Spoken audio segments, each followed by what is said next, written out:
નમસ્કાર. આજના આ ખાસ વિશ્લેષણમાં સ્વાગત છે. આપણે સૌ જાણીએ છીએ કે ખેતીમાં ઉત્પાદન વધારવું એ હંમેશાથી એક મોટો પડકાર રહ્યો છે, બરાબર ને? પણ શું થાય જો હું એમ કહું કે આ માટે એક જાદુઈ ઉત્પ્રેરક અસ્તિત્વમાં છે, જેને આપણે બ્લેક અમૃત તરીકે ઓળખીએ છીએ? આ કોઈ સામાન્ય પ્રવાહી નથી, પણ રીંગણની ખેતીની કાયાપલટ કરવા માટેનું એક શક્તિશાળી સાધન છે. તો ચાલો આખી પ્રક્રિયાને વિગતે સમજીએ. ફટાફટ નજર કરી લઈએ કે આજે આપણે કયા કયા મુદ્દાઓ કવર કરવાના છીએ. આપણે 5 મુખ્ય બાબતો પર ચર્ચા કરીશું.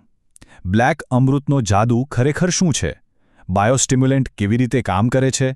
પાકને થતા 5 જબરદસ્ત ફાયદા, તેનો ઉપયોગ કરવાનો સાચો સમય અને પદ્ધતિ, અને છેલ્લે સૌથી અગત્યની વાત, મહત્તમ ઉત્પાદન લેવા માટે રાખવી પડતી સાવચેતીઓ. બસ આટલું જ. તો ચાલો બિલકુલ પાયાથી શરૂઆત કરીએ. જમીનની છુપાયેલી તાકાતને બહાર લાવતો આ બ્લેક અમૃતનો જાદુ. હવે 1 મિનિટ માટે વિચારો. એવું તે શું હોઈ શકે જે છોડનો વિકાસ અને ફળનું ઉત્પાદન આ બંને એક સાથે બમણું કરી શકે? આ એક એવો સવાલ છે ને, જેનો જવાબ આપણે સૌ જાણવા માંગીએ છીએ. સાચું કહું તો આજના આ વિશ્લેષણનો આખો પાયો જ આ પ્રશ્ન પર ટકેલો છે. અને આ પ્રશ્નનો એકદમ સચોટ જવાબ છે હ્યુમિક એસિડ. હા, જેને આપણે બધા ખેતીની ભાષામાં બ્લેક અમૃત તરીકે વધુ ઓળખીએ છીએ. જો આ કોઈ સામાન્ય વસ્તુ નથી, અને એક પાવરફુલ નેચરલ એન્જિન માની શકાય.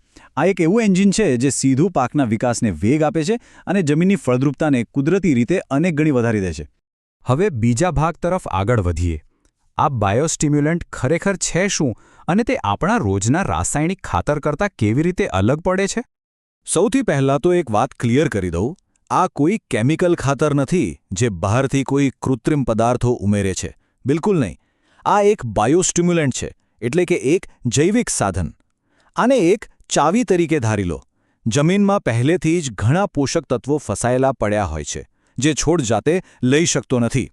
તો આ બ્લેક અમૃત એ તત્વોને મુક્ત કરે છે અને ખેંચીને સીધા જ છોડના મૂળ સુધી પહોંચાડી દે છે. છે ને કમાલની વાત? આ બંને વચ્ચેનો તફાવત સમજવો બહુ જ જરૂરી છે. સામાન્ય રાસાયણિક ખાતરો શું કરે? તે જમીનમાં બહારથી કૃત્રિમ પોષક તત્વો ઉમેરે છે. પણ આ બાયોસ્ટિમ્યુલન્ટ્સનું કામ અલગ છે.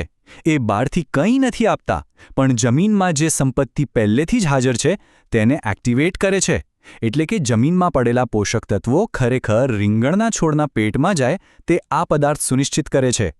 હવે ત્રીજો અને સૌથી રસપ્રદ ભાગ. આ બધી વૈજ્ઞાનિક વાતોથી ખેતરમાં ખરેખર શું ફરક પડે છે?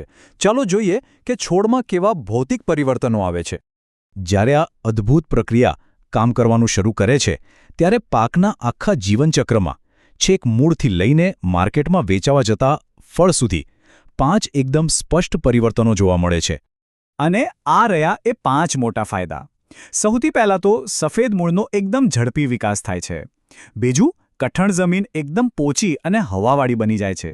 ત્રીજું, રીંગણના ફળોમાં એક અદ્ભુત ચમક આવે છે અને તેમનું કદ એક સરખું રહે છે. ચોથું, છોડની રોગપ્રતિકારક શક્તિ એટલી મજબૂત બને છે કે બીમારીઓ દૂર રહે.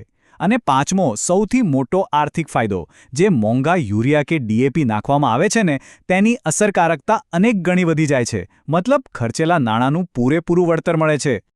આખી સાંકળ કઈ રીતે કામ કરે છે તે જુઓ. જમીનની અંદર ચાલતી આ પ્રોસેસ ખરેખર રોમાંચક છે. સૌથી પહેલાં તો કઠણ માટી પોચી બને છે. હવે માટી પોચી થાય એટલે શું થાય? જમીનમાં ઓક્સિજનનો પ્રવાહ વધે. અને આ જ ઓક્સિજન પેલા સફેદ મૂળના વિસ્ફોટક વિકાસ માટેનું સૌથી આવશ્યક પરિબળ છે. એકદમ સિમ્પલ પણ અત્યંત અસરકારક સાયન્સ. પણ આ બધું ત્યારે જ કામ કરે જ્યારે તેનો સાચા સમયે ઉપયોગ થાય. તો આપણો ચોથો મુદ્દો છે ઉપયોગનો સાચો સમય અને પદ્ધતિનો. અહીં 3નો નિયમ યાદ રાખવાનો છે. આ 3 તબક્કામાં તેનો ઉપયોગ કરવાનો છે. પહેલો તબક્કો, રોપણીના 15થી 20 દિવસ પછી, જ્યારે નવો છોડ જમીનમાં સેટ થઈ રહ્યો હોય. બીજો તબક્કો, ફૂલ આવવાની શરૂઆતમાં. અને ત્રીજો તબક્કો, જ્યારે ફળ બેસવાની શરૂઆત થાય અને ઉતારો ચાલુ હોય. આ સમયરેખા સીધી રીતે પાકના ભૌતિક વિકાસ સાથે જોડાયેલી છે. હવે વાત કરીએ ચોક્કસ માત્રાની. આ એકદમ સચોટ ગણતરી છે, ધ્યાન આપજો. જો ડ્રીપ કે પીએચ સાથે આપતા હોઈએ તો 1 એકરમાં 500 મિલીથી લઈને 1 લીટર સુધી આપી શકાય. અને જો પંપથી સ્પ્રે કરવાનો હોય તો 15 લીટરના પંપમાં 30થી 40 મિલી નાખવાનું. બસ આ ચોકસાઈ રાખવાથી જ જબરદસ્ત રિઝલ્ટ મળે છે અને પ્રોડક્ટનો એક ટીપાનો પણ બગાડ નથી થતો. આપણે હવે અંત તરફ પહોંચી રહ્યા છીએ. આપણો પાંચમો અને છેલ્લો મુદ્દો, મહત્તમ ઉત્પાદન લેવા માટેની સૌથી મોટી સાવચેતી કઈ છે? આ વાતને તો એકદમ સુવર્ણ નિયમ જ માની લેજો. બ્લેક અમૃતનો ઉપયોગ કરતા પહેલાં જમીનમાં પૂરતો ભેજ હોવો અતિ આવશ્યક છે. જો માટીમાં ભેજ જ નહીં હોય તો આ બાયોસ્ટિમ્યુલન્ટ વાહક વિના જમીનમાં આગળ જ નહીં વધી શકે.